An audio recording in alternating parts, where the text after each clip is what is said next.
Après avoir attendu ce moment pour ainsi dire toute sa vie, l'heure du prince Charles a enfin sonné.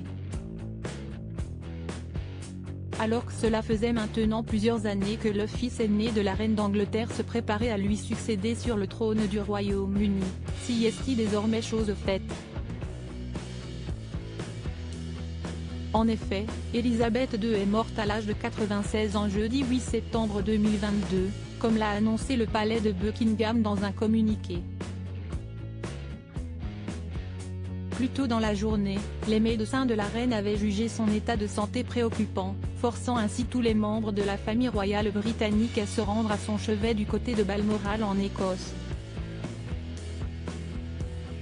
Au total, Élisabeth II aura régné sur le Royaume-Uni durant pas moins de 70 ans, ce qui représente un record en la matière pour un monarque britannique.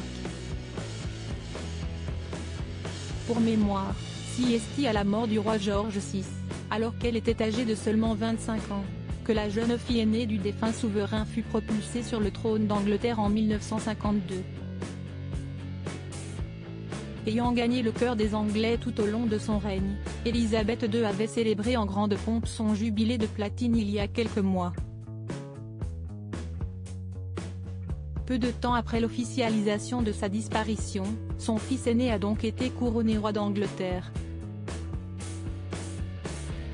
Âgé de 73 ans, le prince Charles, qui a décidé de régner sous le nom de Charles III, est ainsi devenu le plus vieux monarque britannique à accéder au trône.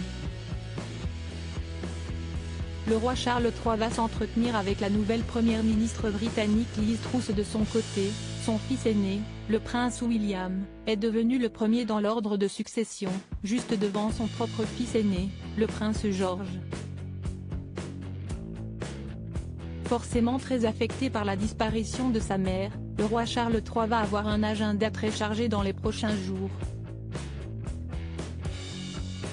L'ancien mari de Lady Diana, dont le 25e anniversaire de la mort fut célébré le mercredi 31 août 2022, est apparu pour la première fois en public depuis l'annonce du décès d'Élisabeth II vendredi 9 septembre 2022. Ce jour-là, le nouveau souverain du Royaume-Uni a pris un avion à l'aéroport d'Aberdeen, afin de rejoindre Londres.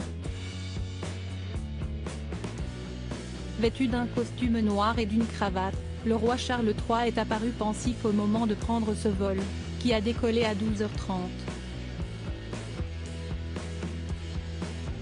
Pour rappel, le nouveau monarque britannique va rencontrer la nouvelle première ministre Liz Truss, avant de s'adresser à ces sujets dans une déclaration télévisée programmée le jour même à 18h30. La mort de ma mère bien-aimée, Sa Majesté la Reine, est un moment de grande tristesse pour moi et tous les membres de ma famille. Nous pleurons profondément le décès d'une souveraine chérie et d'une mère très aimée. Je sais que sa perte sera profondément ressentie dans tout le pays, les royaumes et le Commonwealth, et par d'innombrables personnes à travers le monde, avait déclaré le roi Charles III dans un communiqué, peu de temps après l'annonce de la mort de sa mère. Cette dernière posera en paix d'ici quelques jours aux côtés de son défunt mari, le prince Philippe, qui est mort à 99 ans au mois d'avril 2021.